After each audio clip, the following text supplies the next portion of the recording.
I just fight real fighters. The truth is, these sports-washing, shady characters are paying you hundreds of millions of dollars to stop our fight from happening, and you're screwing over all your Mexican fans. Canelo Alvarez just went live on Instagram and publicly destroyed Jake Paul, leaving him visibly shaken.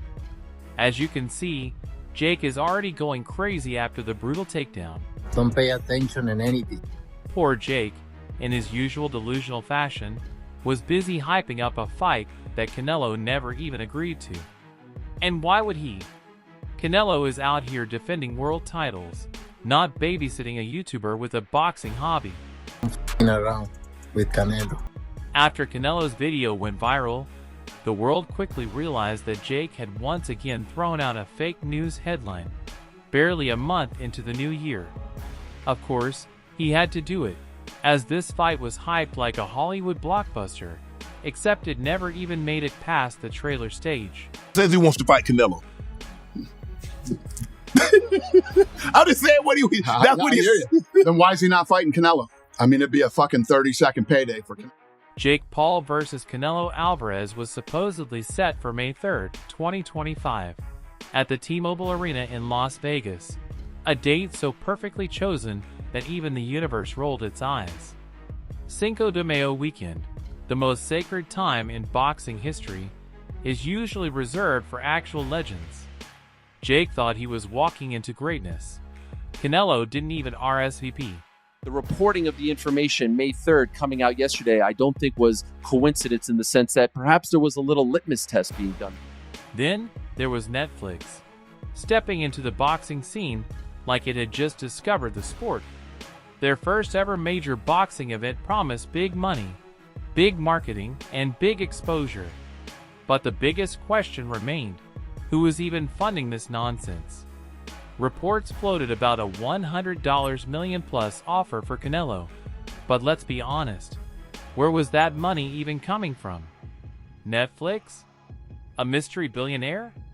Some random Saudi investor? Nobody knew.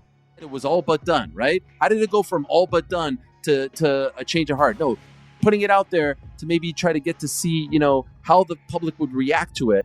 The whole setup felt shady, unnecessary, and about as legitimate as a Jake Paul boxing masterclass. Then came the biggest red flag of all, the weight difference.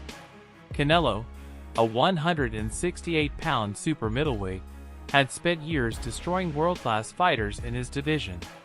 Meanwhile, Jake Paul, a 200-pound cruiserweight, had built his impressive resume by fighting retired MMA fighters and washed-up boxers. That's a 32 pounds difference, which in boxing is the equivalent of an elephant fighting a cheetah. Two completely different worlds. Canelo, Jake Paul's made a lot of noise, especially last week. Do you take any notice of him? Who? Jake Paul. Do you take any notice of him? He said that team. Either Jake wanted Canelo to gain weight and slow down, or he thought he could convince the world this was a fair fight.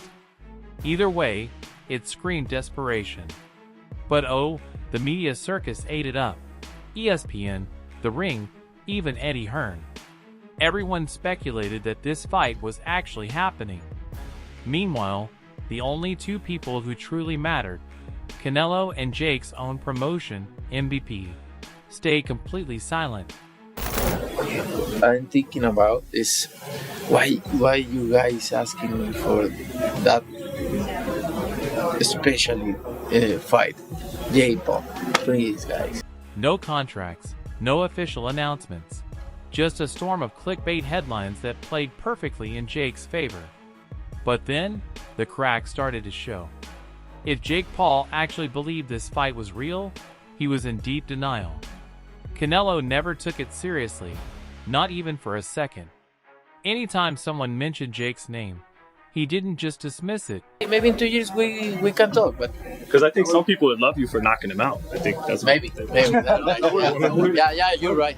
And not just any laugh, but the kind you give when a toddler challenges you to a push-up contest. We get this tweet from Turkey Al-Sheikh himself. He says, "Don't mess with the Lion. 4 fights for Canelo with Riyadh season. The deal is done. A lion doesn't lose sleep over the opinion of a sheep. Fear the lion, not the jungle. Here's the reality.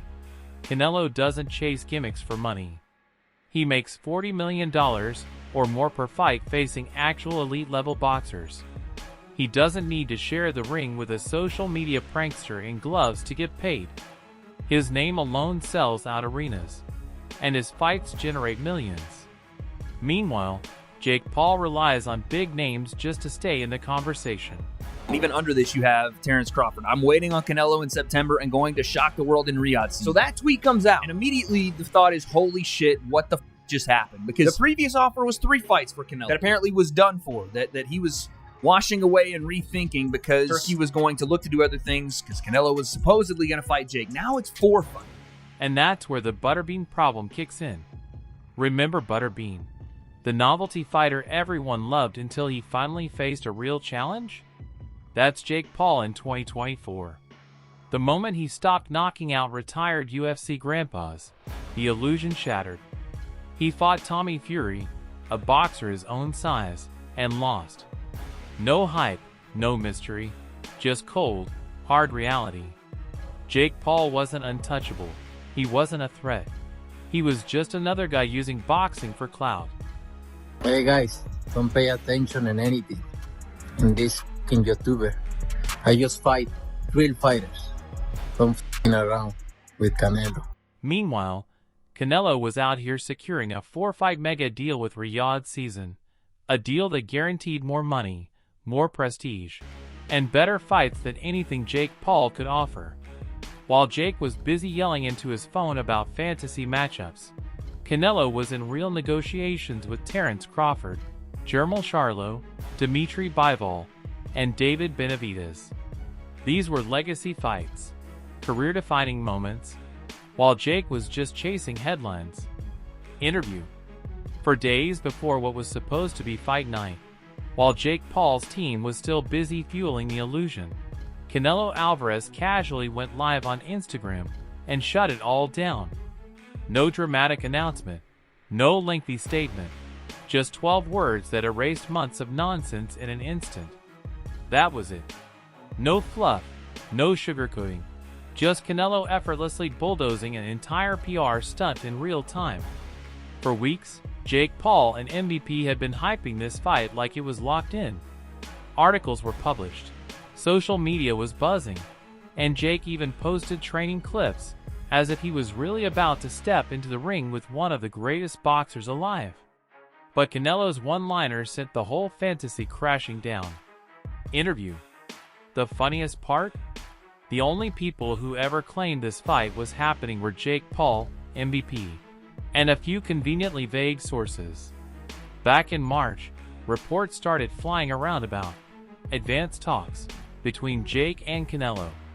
The Ring, ESPN, and Eddie Hearn all made speculative comments, but there was never a single official confirmation. The only ones treating it as fact were Jake Paul's camp. Interview. And just in case people thought there was still a chance, Turki Alashik stepped in to hammer the final nail. The biggest problem for Jake was that Turki hates crossover fights, and he hasn't exactly been subtle about it. The moment rumors of Jake Paul versus Canelo started swirling, he wasted no time shutting them down. He retweeted a post from the Ring magazine, which, by the way, he owns, immediately dismissing the entire thing. And just in case anyone missed the message, he followed up on February 8, 2025, one day after Canelo humiliated Jake on Instagram, with a direct shot at influencer boxing. Canelo fights real fighters. That was it. No ambiguity, no wiggle room. Just a public reminder that Jake Paul was never even in the conversation. Interview. And this wasn't just about Jake Paul. Turki Alashik has been on a mission to take boxing back from gimmicks and YouTube stunt fights since he started pouring money into the sport. Riyadh Season has been signing legitimate fighters and putting together super fight cards that fans actually want to see. Interview. But the pushback against Jake Paul didn't stop there. Even TKO, the parent company of UFC and WWE, wants nothing to do with him. Jake has spent years flip-flopping between attacking Dana White and trying to secure a UFC deal. He's trashed fighter pay, challenged UFC stars, and called himself the savior of combat sports. Interview. But behind the scenes, he's not even on their radar. In January 2025, while Jake Paul was busy talking about making the biggest fights happen, TKO executives were in Riyadh meeting with Turki Al-Sheikh, Dana White, and WWE President Nick Khan. The message was clear. Jake Paul wasn't in the room because he wasn't wanted. Interview. The UFC and WWE have a strong relationship with Riyadh season, expanding globally, signing major partnerships, and doing business with the real power players of the sport. Meanwhile, Jake Paul built his entire brand on attacking Dana White and the UFC. But now, as boxing shifts towards Saudi Arabia, he's starting to realize that his stunts don't work on the people who actually make the decisions. Interview. And that's the brutal truth. Jake Paul doesn't fit into the future of boxing. The gimmicks are dying out, the sport is evolving, and real boxing is making a comeback. If you want to stay updated with the latest news, hit subscribe and check this space regularly.